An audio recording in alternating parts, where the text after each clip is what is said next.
Ngiyakhuleka kwabesilo, ngiyakhuleka kwezizwe zonke on a beautiful Monday. Yesterday was a very busy day for me, even though bengithi ngiyaphumula, but ngithola ama phone calls. Are you watching Channel 4 something? Or uyamuzwa ukuthi General Mkhwanazi apparently General ubene or media briefing or press briefing izolo where be refer to a video yamhla ka 30 that I posted on the 30th conversation eyayinenhloso yokuthi ilethe ukuthula phakathi ka General Mkhwanazi and General Minister Senzo Mchunu.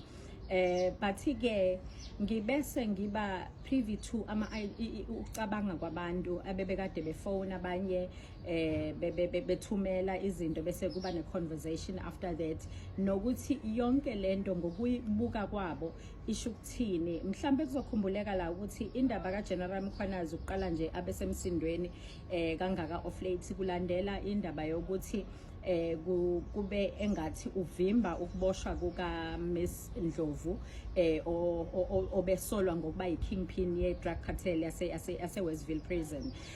Mhlambe lapha ya uma sibuya khona uGeneral Mkhwanazi ke wathiwa mayibuza ukuthi yini ebimenza afuna ukuvimbezela ingalo yomthetho kufanele idlala indima yayo because wayoboshwa uNdlovu.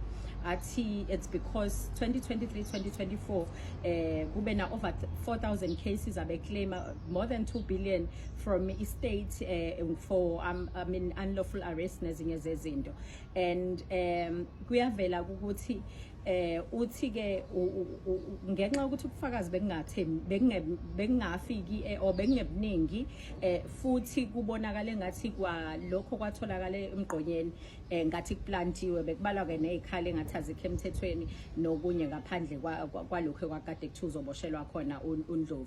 So beqhubeka ke lemdonsiswano esikhuluma ngayo. Mina ngesikhathi engifika ngaso ngikhulumisa udaba lika Macingwane nayo uGeneral iwari yethu eyayinkulu bekuthi we can't have our subject or instability in the province egameni labantu esilindele usizo kubona, because uMacingwane kuqala waziwa nje umuntu very strict mhlambe ku department asuyefike kuyona kwazi ukuthi ufikele ushintsho, and also with uGeneral Mkhwanazi ubaziwa njengomuntu nathi esazi ukuthi sithembele kuyena, especially because isile sikhotheme samlanda specifically uGeneral Mkhwanazi for izinto ke beyithintana bezim affecta omdala yena personal, especially because police station le eKanongoma eye VIP protection ngesikhathi silo saphila bekuna 151 personnel of SAP members ngaphansi kwakhona, but bekum affecta ngendlela eziningi indaba yezinto ezithinta ingalo yomthetho. But ke sithola ke la uGeneral kwi-media briefing yakhe equota that conversation that I had with Macingwane with an intention yokuthi kubona ilethe lokhu ukuthula nestability ebese kubonakala abantu kunama factions between the two, kunabathi hands of General Mkhwanazi nama campaigns amanye abengagcina ephehla ungazwani ephehle nodlame phakathi kwabantu esithembele ukuthi fanele ngabe benze ubulungiswa.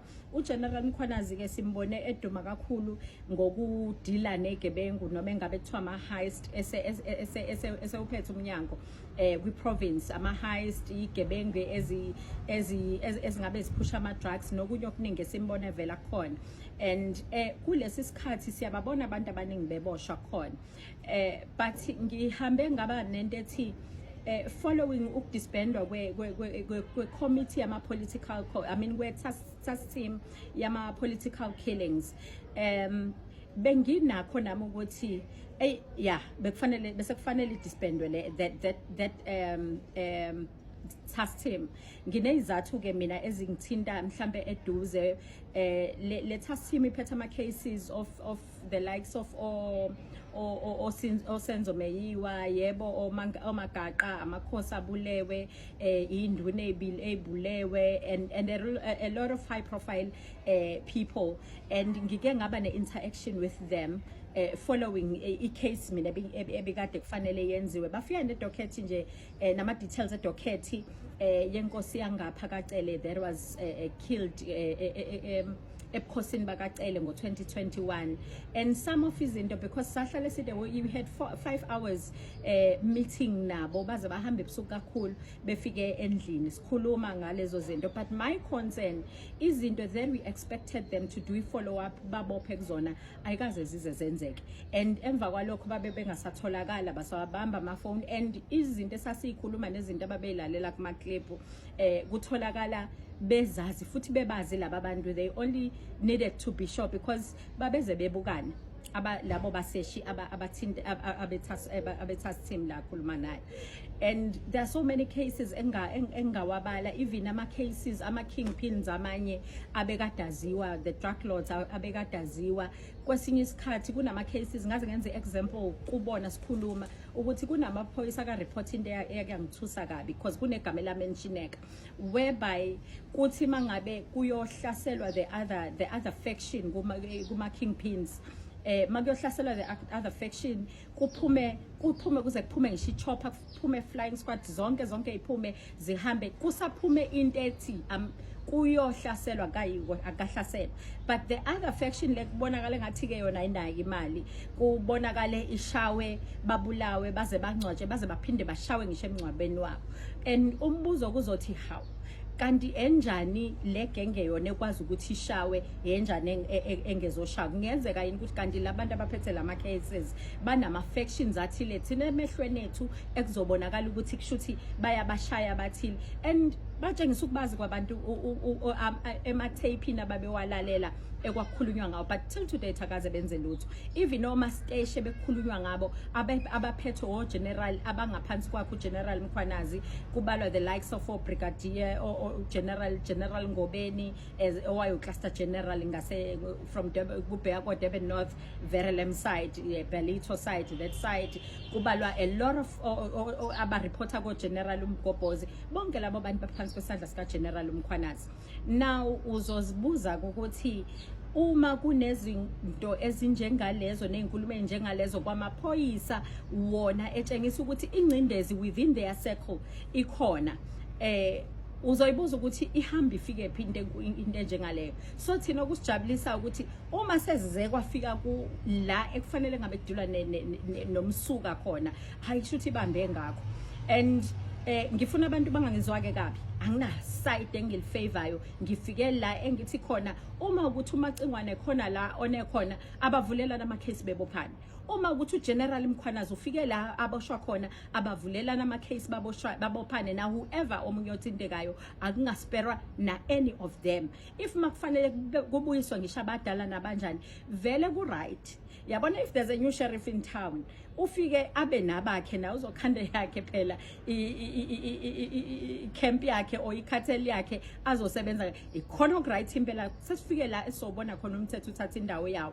Now it's high time the political parties, which is the very same thing that I always say, iGNU yinhle yimbi, iGNU ifike la ukuthi khona laba kade bephambanisa umthetho khona abafuna ukuyiprove ngathi bona they are correct than the other ones.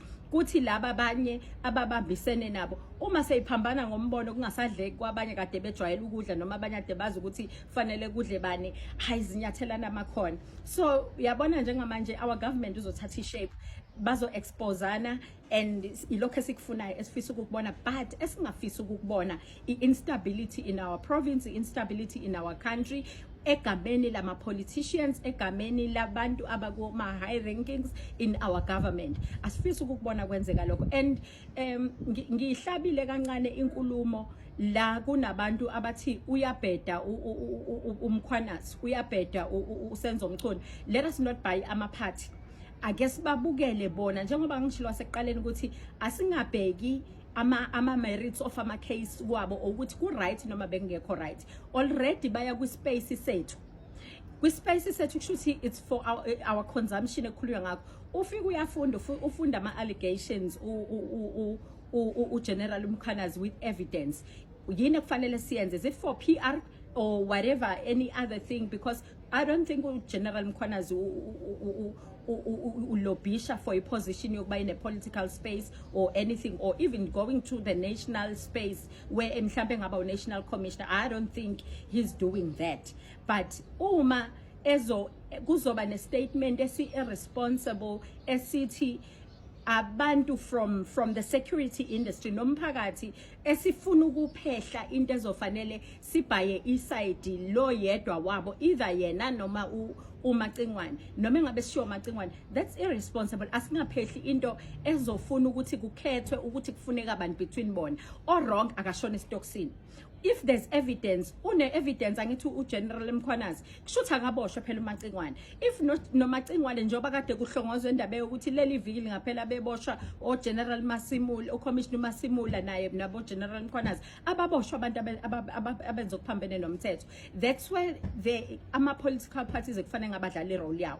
That's why there's a shadow minister in parliament or responsible for each and every portfolio, because if the ministry esuke ibhekene leso simo somkhoshosho kanti lama committees asema-parliament accountela in, it's high time kufanele abenzilo wrong babuye bezohlaliswa la bezo account ababoshwa abantu ababoshwayo. Akungabikho umuntu okuprevent ukuthi aboshwe before aboshwe. Ngisiboshiwe thina ngale kokuthi kuthiwa kuya-check ukuthi evidence enough. Siboshiwe without warrant of arrest, siboshiwe without search warrant, bafike bapequlule endlini babhekisa phezulu. No one ever stopped us. Stop that. It's not only incident today where we are claiming imali ye-state. Uyabona amakhulunywa ngokuba irresponsible kokwamaphoyisa sasingezwa mangathiwa emva ukuboshwa kwethu ngoba thina sihlale 7 months sehla senyuka using the state resources, kudliwa imali kahulumeni, sivele enkantolo every 2 weeks. For ibail yami nje 21 days ngiboshiwe Westville ngihleli. That's detention nje alone. Imalini emoshwe estate ihlalisa that 7 months down the line icase isukile enkantolo. Now we are claiming for the state resources. We are claiming from the state for an unlawful arrest. Bangaka abantu ababoshwe njengoba saboshwa su-63 nje, saboshwa su-403 actually. Abanye badethenwa 7 hours badedelwa later futhi nakhona sekuphela amaphepha okucharge kodwa babeboshiwe. So that one problem with state yonke leyo. Now umbuzo ke uthi kufika nini la ekuthiwa khona bangaboshwa because khona evidence engekho enough, khona izinto engekho enough. I'm not questioning mhlambe ukwenza kuka general or anything, but what I'm saying ibambe ngakho like right now it needs ubuholi ke esinabo obuqotho obuzoqinisekisa ukuthi ngalesi sikhathi izwe lisheka ngakho ngesikhathi kufanele clean the system, but ke ngalesi sikhathi lishake izwe. What are we doing about it? Sizophinde sifake ubuholo obuqotho na, ngoba uma ukuthi ngempela labantu ekhulunywa ngabo baqhaphazeleka akekho umuntu above the law. Uma kufanele kuboshwa akekho nje umuntu ongaphezulu komthetho. Uma kufanele kuboshiwe akekho umuntu okufanele abhekho ubani noma ubani makwenzakaleni. And abathathe along uma ukuthi bayathinteka ngempela, abathathe along whoever ebebekade be same space abadlalela kusona as abantu abaphula umthetho. Angasho ukuthi khona uphulile umthetho uma kube njalo, uma kunjalo. So esikhathini esikusona ke kuzofanele siyibukele eduze into enzala. General Mkhwanazi udecide ukuthi akakulethe to our public space and let's monitor that. Kokunye kuyenze kuthola ukuthi njengami mina mangibona nje ukuthi yabona ke manje ingcindezi because sidila nofisha abakhulu sithola ingcindezi senza sure ukuthi siyalandelela futhi space sethu makube khona abantu abaziyo phela ukuthi sithola ingcindezi kwenziwa ngesiyo umthetho okungenza kube kwayena ubekadeza ku space because ufuna umphakathi isizwe sazi ukuthi nansi ingcindezi abhekene nayo so that thina sizokwazi simele iqiniso mafanele but asingabi ingxenye yokuba ma-faction la esizogcina sicindezela umthetho udlala indawo yawo kungafanelekile. Umuntu uma ukuthi ukhona necala lakhe akabhekane necala lakhe, i-information siyayijabulela from all sides, but umuntu nomuntu akabhekane necala lakhe ngale kokuthi kuze kusetshenziswe thina ukuthi who do we favor as the society. Thina sifavor umthetho sifavor ubulungiswa. It doesn't matter ukuthi ubani obenzayo phakathi kwabo, but siyafuna ukubona kwenzeka njengoba kumanhlanhlali kunje hayi suke ze right impela nomunye uzoreport omunye nomunye report omunye bese zibakhalela ekufanele zibakhalele from wonke ama levels because it doesn't get to where it is today. So kithi we should celebrate isikhathi esithandiwe uNkulunkulu umveli iqali kulesi sikhathi esiphila kusona ukuthi hayi ifikileke mhlawumbe at some point yakafika koSilebi yaphinde yayingathi iyacwila sangazi ukuthi kwenzakalani. This time ifikile la kufanele ifike khona, and hayi uma kufanele wonke amatshe abheke phezulu akwazi ukuba nesitone esolivo unturned. Akusebenze lokho esikhathini esiphila kusona, and let's continue to engage ngendlela positive, not ngendlela yokuphehla udlame. And uyazi ukuthi there's this tendency to people irresponsible ngalendlela ukuthi the minute kunento negative khona abantu abangabe besasebenzisa ngisho ingqondo bengarizini, first thing egijima emqondweni yabo ukuthi siyanini ukolutha. Ake kwenzeka ukuthi it's no longer about justice to some people, kuyiwa nini ukolutha. And the good thing kusizini esikuyona, all members of the society bathathe responsibility khona balwa ngezinto ezwrong ezenzakalayo in our country. Siyababona abanye baseyibhedlela bavimbwa izinto ezenzeka ko ezibhedlela or march in march. Siyababona Jacinto belusana nezinto ezingekho right that are happening in our country, and others siyababona wonke umuntu usukumile. There's this spirit esivusiwe in our country ekufanele sibambisane ngalesi sikhathi. But again kufanele sibe very careful ukuthi uma sidila nalezi zinto, because kunezinto esizibone thina ngesikhathi selooting la sibone khona uhlobo lesibhamu esingakaze silibone in our country. Do we have that capacity, especially because kwi-uniform esithi sithembile ngesithembele kuyona, whether it's blue shirts, whether it's camouflage, combat or anything else ekufanele ngabe sithi umthetho wethu and the state is safe ezandleni zalabo bantu. Hayi bakithi so siphinde sisukume siyibambele thina ezabahlali ngoba it affect us. And sisukumiso kwentsha ka1976, sisukumiso kwembokode yayithi phansi ngoDompasi, because bonke abantu manje it's like they are enjoying ichizo negazi. And njoba sibheka uhulumeni wa local government, abantu bakusho bangabi namahloni ukuthi hey abaphuma sibani bani siyongena nathi ke sizwe lokhade bukuza sitshotshe siyiphumele vela kuboshwa umuntu. Umuntu uCFO kade blacklistwe, I mean okade entshontshe kwenye department will move to another department without ukuthi kulandelwe umgomo ukuthi lo muntu ngoba irecord lakhe linjeyana. What did they do about it? Shothi washo uMamkhawulo wathi bantshontsha ngapha basusane ngapha bazisane ngapha. No, we can't live like that. We all have a responsibility. Ngifuna ukuthi thina ilegacy yobaba mkhulu izophela le generation yethu. It can't work like that. Shothi ingane zethu abazukulu bethu bazophila kuphi, bazophila kusiphi isikhathi. Fine, abantu abahambe phambi kwethu bagugile badala, ingane zabayihlali ngisho in this South Africa sikhuluma kuyona zihlalela pheshe, maybe it doesn't affect them njengoba kus affecta thina, but we all have a responsibility. It can't be me, and akwazi ukuthi kuze kutargethwe mina ngoba ngithi ngilwela omunye umuntu wakithi omnyama, nawe sukumulwela ku space okusona. And if sihlanganisa lawo mandla engayenza difference in our country, engawenza umehluko in our country, and we can't fear ukuthi kuthiwa sisaba ukuthi sobulawa mhlawumbe kahle kahle singofisha abancane thina kulezi zinto ababhekene nazo labo bantu. But we cannot run away from the fact that you might get noticed because of indlela okhulume ngayo. But anyway uzofa anyway. No poloni wazokubulala listeriosis waphunyuka, iCovid yayizokubulala ubungafa ngisho ulele embedeni wakho. Why should you fear ukuthi ulwele ukuphila kwakho kangcono, uphile ngoba uphuma phandle awazi ukuthi uzostepa nini uzogwazwa nini. The more you have security in your property,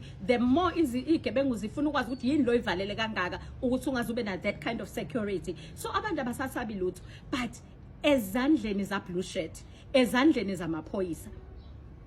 Igebengu zikhishwa amaphoyisa ethu.